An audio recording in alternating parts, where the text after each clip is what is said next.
Hey there, VCE HHD students. My name's Andy. I'm a VC Health and Human Development teacher. In this short video, we're looking at the global trends in Unit 4, and this is relevant to Unit 4 Area Study 1 in the 2025 plus HHD study zone. Before we dive into this video, there's a range of different ways you can engage with our Resources Hub if you're not already. If you're in our YouTube channel at the moment, you can subscribe with the button in the bottom corner of the video there, and that means you'll get alerts to all of our new videos as they come out across the year. Also got our website, the hirh.net.au, where there's opportunities for HHD students and teachers, and that's being updated regularly. We've got some Unit 4 SAC preparation sessions coming up soon for students, so if you're interested in that, please go to our website and have a look. There's some links there with some more information about those. Also got our social media pages there, our Instagram, our TikTok, and our Facebook, where you can follow us and get alerts to all of our new videos and other opportunities. And also our email, info@hirh.net.au, if you'd like to get in touch. As well as our YouTube. On our social media pages, you'll see there is a link to our link tree, and that's being updated regularly with all of our opportunities that are running at the moment. So please check out our Linktree page as well. Okay, so what parts of the course does this video relate to? You can see here the Unit 4 key knowledge and key skill linked to the global trends. And so you can see there the key knowledge is talking about the implications for health and human development of global trends. And there's a number of global trends there. And so out of those global trends, some of them also have some specific examples in brackets that you need to know. So we'll talk about those in a moment. You can see there it mentions you need to know the implications for health and human development. And when you look at the key skill, it's asking to analyze the implications for health and human development of these global trends. And so that term analyze the implications is important to take note of. So the implications, okay, is pretty broad. It means that you could be looking at positive implications or negative implications. Some of the global trends probably lean more towards sort of negative implications, and some of them look, okay, more, or they lean more towards both positive and negative implications that are possible from them. And so we'll discuss some of those as we go throughout this video, as well as have a look at a sample 6-mark question related to global trends.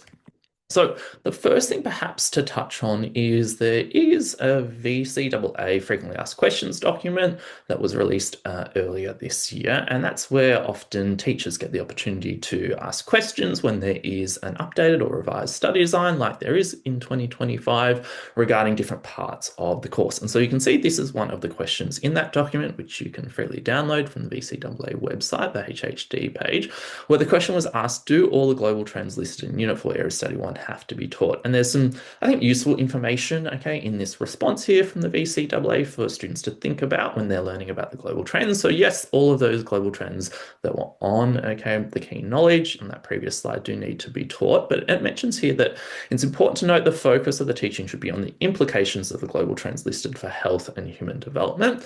And so they've gone on to say there, for example, when teaching about the implications of climate change and health and human development, students need a basic understanding of climate change, and I've underlined their basic understanding, including aspects listed in the study design, and then they put those listed aspects that were in brackets on the previous slide, okay, there. But it says then, more importantly, students should be able to analyze the implications of climate change on health and human development, and the same approach applies for the other global trends listed in the study design. So what essentially I think that means for students is that you don't necessarily need to spend too much time going into depth on what contributes to climate change and how climate change came about. And it's probably the same for the other global trends as well. You don't have to go into too much depth regarding all the different factors that contribute to conflict, etc. It's more about when you're looking at these different global trends, what does it mean for people's health and human development as a result of these global trends? And as sort of the name suggests, these things are typically on the rise, okay, across the world. And so what does that mean for people in terms of their health and their human development? So that's what it means there in terms of the implications. So it's not too much sort of going into the background story of how they came about, but what does it mean for people? Okay, the fact that these global trends do exist and are sort of sometimes continuing to accelerate. And so keep in mind that when it says health, okay, that is a broad term that links to both health and wellbeing dimensions as well as health status indicators. So you're really sort of looking at 3 different things: health and wellbeing dimensions, health status indicators, and human development. So you need to be able to link the trends to all of those things. Just a reminder, if you're not already aware, that I'm running a number of HHD revision lectures this year in preparation for the exam, and these are all now available to book. So this is through the organisation ACED. You can see there the different dates and times for all of these sessions. I'll be running online, so you can join from anywhere in the state. And there's currently an early bird booking period, so they're all on sale, as well as 8 other subjects. So there's other subjects available, including English and biology, PE, psychology. And so if you combine HHD with some of these other subjects, you can save over $20 per ticket spot. And you can also see there you can combine the HHD revision questions book that I've also worked on this year with ACE with 500 marks plus worth of questions and sample answers, a full trial exam, and a whole chapter on extended response questions with a ticket to these lectures as well. So if you head to book.acedvc.com, there's more information about that. Okay, so when we're looking at these different global trends, you can see that I've sort of categorized them here into sort of 2 groups of 3. So the first 3 there, climate change, conflict, and mass migration, I would say that generally there's mostly negative implications for health and human development of these. So if you're thinking about climate change, you can think about those sort of 3 specific examples that are given there. So rising sea levels, changing weather patterns, and increasing number of extreme weather events. And so for a lot of these, this means that there's more opportunities for people perhaps to be injured as a result, okay, of these changing weather patterns or extreme weather events, or they might have to perhaps move their home if they live, okay, in low-lying areas on an island where there's rising sea levels, or they might have an increased risk of infectious disease or different health conditions. And so most of those things, okay, are typically negative for health and human development. It's similar for conflict and mass migration, okay, the risk of things like injury, infectious disease, there's a lot of damage to infrastructure as well as people's homes, okay, and so a lot of the implications there for health and human development are negative. So you could, okay, come up with some positive implications potentially, especially perhaps in relation to employment opportunities. Probably for some people in some of these areas, there might be some employment opportunities trying to help people as a result of some of these global trends or manage, okay, and deal with some of these global trends. But I'd say that mostly the implications are negative. So what I would practice doing perhaps in your notes, okay, is perhaps setting up a table that has, okay, some columns for health and well-being dimensions, health status indicators, and for human development. And then for each of these, okay, a row where you can practice linking, okay, the trend to each of those, I guess, perhaps aspects of what you need to be sort of thinking about in relation to the implications for health and human development for these different global trends.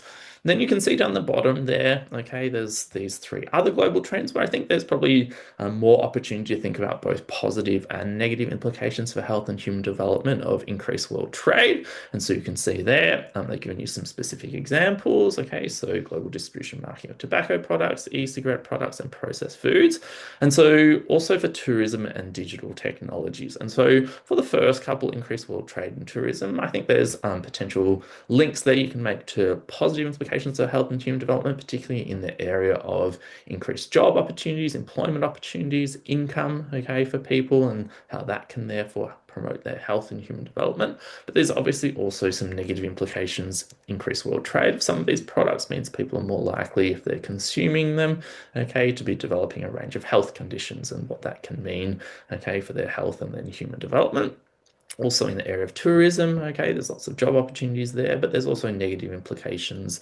Okay, there's the damage that might occur to the environment. Lots of people traveling around the world potentially can spread things like infectious disease more easily. And so there's both sort of positive and negative implications there. And then when we're talking about digital technologies, so things like smartphones, computers, okay, there's lots of different digital technologies you can link to.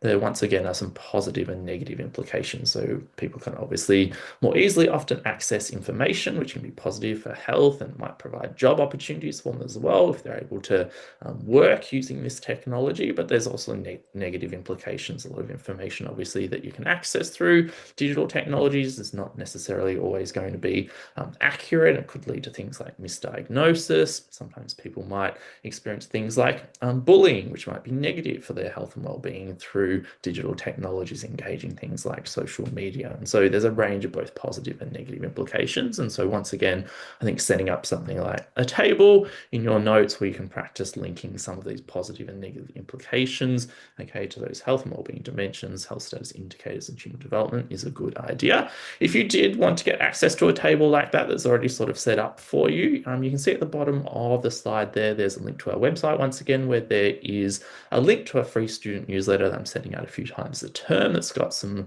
free SAC and exam resources and advice, and another copy of that will be going out shortly, and I'll include a table which is sort of set up for you to link into some of these implications for health and human development, these global trends.